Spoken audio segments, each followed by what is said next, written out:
मेरा नाम कुमकुम है और मैं एक बहुत ही गरीब घर की लड़की हूँ। मैं जिंदगी में कुछ करना चाहती थी ताकि हमारे घर की आर्थिक हालत सुधर सके।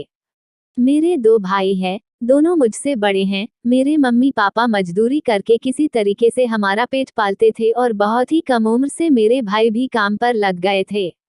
मुझे स्कूल जाने का बहुत शौक था, पर 5वीं तक पढ़ाई करने के बाद मैंने पढ़ाई छोड़ दी क्योंकि मेरी माँ ने मेरे स्कूल से नाम कटवा दिया।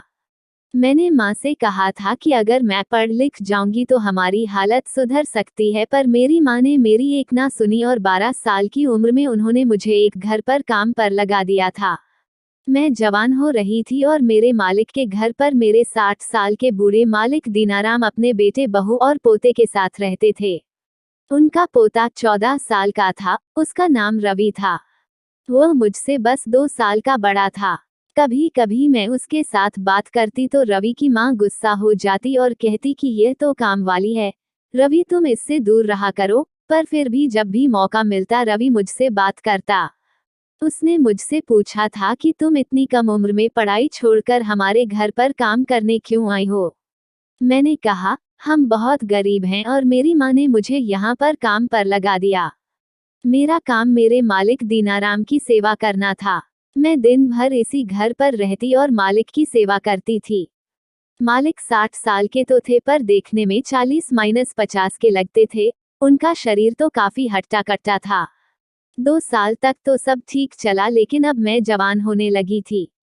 मेरा शरीर निखरने लगा था और मेरे अंदर जवानी उमड़ रही थी।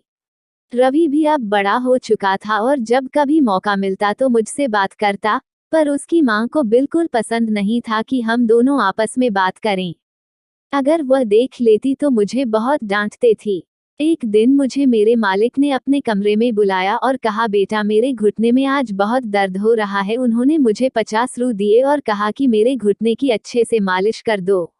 मैं काफी खुश हो गई थी क्योंकि यह पैसे हमारे घर के लिए बहुत मायने रखते हैं। दिन भर मालिक के घर पर रहने के बाद भी मेरी पगार 8,000 थी। मैं मालिक की सेवा के साथ साथ घर का छोटा मोटा काम भी कर दिया करती थी, पर आज पहली बार मुझे एक्स्ट्रा पैसा मिला, वरना मेरे पैसे तो मेरी माँ को ही वह दिया करते थे। मैंने तेल लिया तो दीनाराम मालिक ने अपनी धोती ऊपर उठा दी। वह मुझे बहुत ही अजीब सा लगा, पर वह ठहरे बुजुर्ग इंसान। मैं हल्के हाथों से उनके घुटने की मालिश करने लगी। वह आंखें बंद करके आराम लेने लगे। करीब 1 घंटे तक मैंने उनकी मालिश की, उसके बाद मैं वहां से घर आ गई। अगले दिन जब मैं काम पर गई तो शाम के वक्त फिर से दीनाराम ने मुझे अपने पास बुलाया और कहा कि बेटा कल की तरह आज भी मेरे घुटने की मालिश कर दो, और फिर से मुझे 50 रू दिए। अब ऐसा रोज रोज होने लगा। रोज मुझे एक्स्ट्रा पैसा देते और मुझे ये काम करवाते। लेकिन एक दिन कुछ ऐसा हुआ कि मेरे पैरों तले से जमीन निकल गई। मैं डर के मारे थर थर कांपने लगी और मेरी जान निकल गई। मैंने जो देखा था मुझे अपनी आंखों पर यकीन नहीं आ रहा था, और मात्र 14 साल की हूं तो मुझे समझ नहीं आ रहा था कि मैं क्या करूं। उस दिन मालिक ने मुझसे कहा था कि मेरे घुटनों और पैर की अच्छे से मालिश कर दो, पर जब उन्होंने धोती उठाई तो मेरी आंखें फटी की फटी रह गई। उन्होंने अपना कच्छा नहीं पहना था और मेरी नज़र एक ऐसी चीज पर पड़ गई। मैं अंदर ही अंदर काफी घबरा गई थी। आखिर उन्होंने ऐसी हरकत क्यों की? वह मुझसे चाहते क्या है?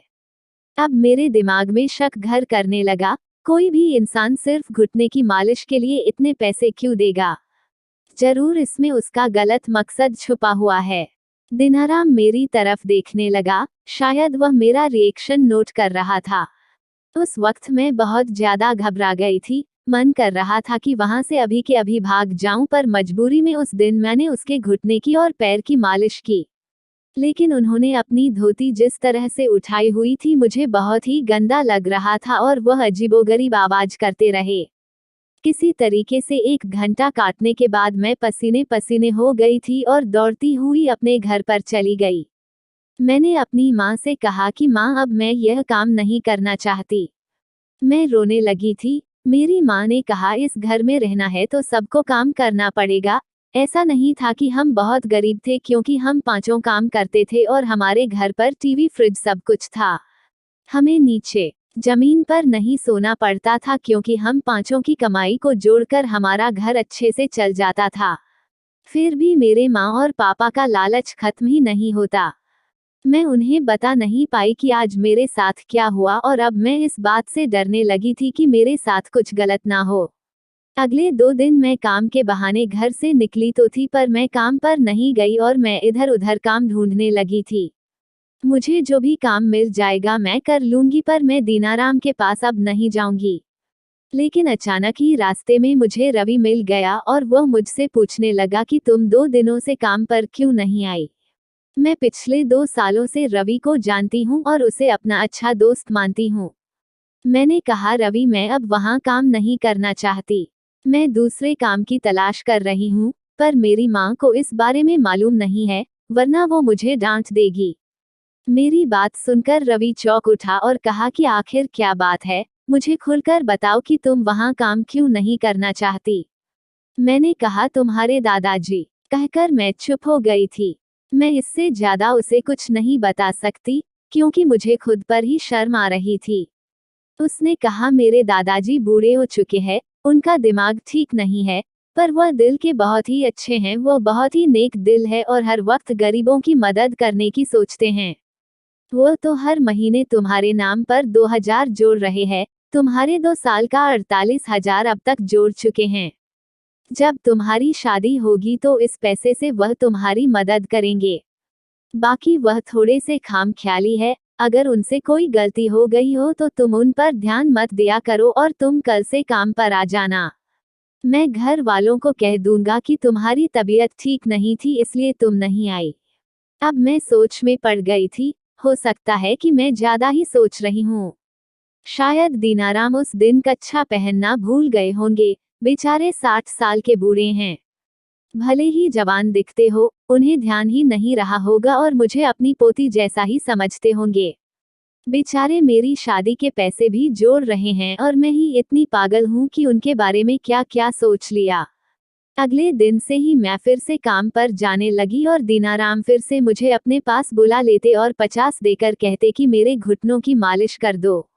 लेकिन अब मैं नोटिस किया कि वो कच्छा नहीं पहनते थे। जब वह धोती को ऊपर उठाते तो उनका सब कुछ नजर आता, हालांकि वह आंखें बंद करके रहते और कभी कभी ही मेरी तरफ देखते थे। मुझे यह काम करने में बिल्कुल भी अच्छा नहीं लगता और बहुत घबराहट होती थी, पर मुझे इस काम के एक्स्ट्रा पैसे मिलते थे, जो कि मुझे अपनी माँ को भी नहीं देना पड़ता था, तो मैं लालच में आ गई थी। एक दिन मैं मालिक के घुटनों की मालिश कर रही थी कि रवि की माँ कमरे में आ गई। उनके आते ही मालिक ने अपनी धोती को बिल्कुल सही कर लिया। अब मुझे शक होने लगा कि मालिक मुझे दिखाने के लिए ही यह सब कुछ कर रहे हैं।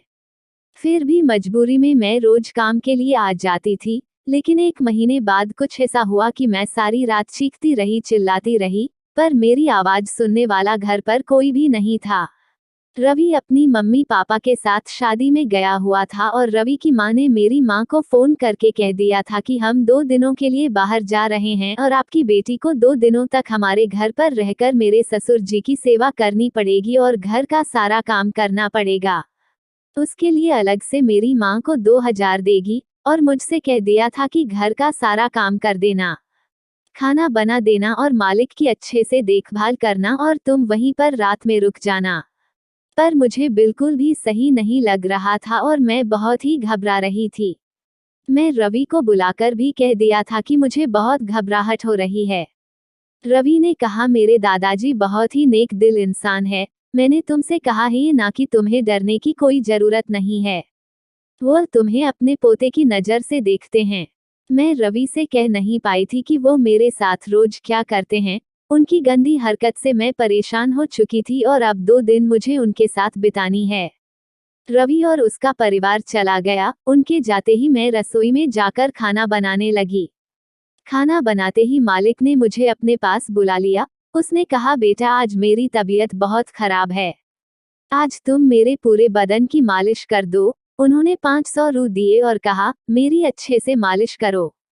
रात के 8 बजे बज चुके थे। मालिक ने कहा, पहले हम खाना खा लेते हैं फिर तुम मालिश शुरू करना। मैं दिन भर के काम से आज बहुत थक चुकी थी और मुझे रात भर जागकर उनकी मालिश करनी होगी। क्या मैं इंसान नहीं हूँ? मुझे भी तो नींद की जरूरत है। लेकिन 500 नोट देखकर मेरे मन में लालच आ गया था। मैंने उनके पैसे ले लिए और रवि ने मुझे बार बार कहा था कि उनके दादाजी एक नेक दिल इंसान हैं, लेकिन फिर भी ना जाने क्यों मुझे अंदर ही अंदर बहुत ज्यादा घबराहट हो रही थी। मेरा दिल बहुत ही अजीब तरीके से धड़क रहा था, क्योंकि आज रात घर पर हम दोनों ही हैं। खाना खाने के बाद डर डर के मैं उनके कमरे के अंदर आई। मेरा गला बिल्कुल सूख रहा था, मेरी सांसें बहुत तेज चलने लगी थी। मेरे अंदर आते ही मालिक ने कमरे का लाइट बुझा दिया और डिम लाइट जला दिया और उसके बाद उन्होंने मुझे तेल पकड़ा दिया और फिर कुछ ऐसा किया कि मेरे होश उड़ गए। उन्होंने अपने सारे कपड़े उतार दिए। उनकी हालत देखकर तो मेरी हालत बहुत खराब हो गई थी और मैं बिल्कुल कांपने लगी थी। मैं उनकी मालिश करने लगी, वो मालिश के मजे ले रहे थे। पहले तो उल्टा लेटे हुए थे, फिर थोड़ी देर बाद वह सीधा लेट गए। उनकी हालत देखकर तो मेरी चीख निकल गई और मुझे डरता हुआ देखकर वो मुस्कुराने लगे। मैं डर डर कर उनका सब कुछ मालिश कर रही थी। हाँ, सब कुछ मालिश कर रही थी, क्योंकि उन्होंने कहा था कि मुझे पूरे शरीर की मालिश कर दो। मेरा दम बिल्कुल घुटने लगा था, लेकिन दीनाराम ने मुझे हाथ नहीं लगाया। उसने मेरे साथ कुछ भी गलत हरकत नहीं की। करीब 2 घंटे मालिश के बाद उन्होंने कहा, अब तुम जाकर सो जाओ। मैं उनके कमरे से बाहर आ गई, लेकिन मेरे अंदर एक अजीब सी हलचल होने लगी थी। मैं दरवाजे के बाहर ही खड़ी थी और मेरी सांसें बहुत तेज चल रही थी। मैं भी जवान हो चुकी थी और मुझे मन कर रहा था कि मैं उनके कमरे में फिर से चली जाऊं। ना जाने मुझे क्या हो रहा था। मेरे अंदर एक नशा सा छाने लगा था। यह कैसा जादू है जो मुझ पर छा गया था। मैं अपने कमरे तक जा ना सकी और उनके कमरे में वापस आ गई थी। दीनाराम मुझे देखकर मुस्कुराने लगे और कहा, आओ मेरे पास आ जाओ। और उसके बाद उस कमरे में जो कुछ भी हुआ, पूरी रात मैं चीखती रही। यह मेरा पहला अनुभव था। आखिर दीनाराम ने मुझे अपने जाल में फंसा ही लिया। शायद वही चाहते थे कि मैं खुद ब खुद आ जाऊं और 2 दिनों तक बस वही होता रहा। उसके बाद उन्होंने कहा, जाओ अपने घर जाकर 2 दिन आराम कर लेना। रवि और उसका परिवार वापस आ गया था, पर मेरी हालत बहुत खराब हो चुकी थी। मुझसे ठीक से चला भी नहीं जा रहा था और घर जाकर मुझे बुखार आ गया था। यह मुझसे क्या भूल हो गई। जब मेरी माँ ने मेरी बुरी हालत देखी तो उन्हें शक हो गया और वह मुझसे से पूछने लगी। मैं रोने लगी थी और उन्हें सब कुछ बता दिया। वह अपना सीना पीटने लगी और बार बार यही कहने लगी कि यह क्या कर दिया मैंने अपनी बेटी के साथ। लेकिन उसके बाद मेरी माँ ने जो किया मैं कभी नहीं भूल सकती। वह सीधे मालिक के पास गई और कहने लगी कि वो सारी दुनिया को बता देगी कि उसने मेरी बेटी के साथ क्या किया है। मालिक बहुत डर गए थे, क्योंकि मैं नाबालिग थी और वह बुरी तरीके से फंस जाते और उन्होंने वादा किया कि वह मेरी शादी रवि के साथ करवा देंगे। मालिक ने मुझे स्कूल में भर्ती करवा दिया। अब मैं फिर से स्कूल जाने लगी और वापस से पढ़ाई करने लगी और जब मैं 18 साल की हुई तो उन्होंने मेरी शादी रवि के साथ करवा दी।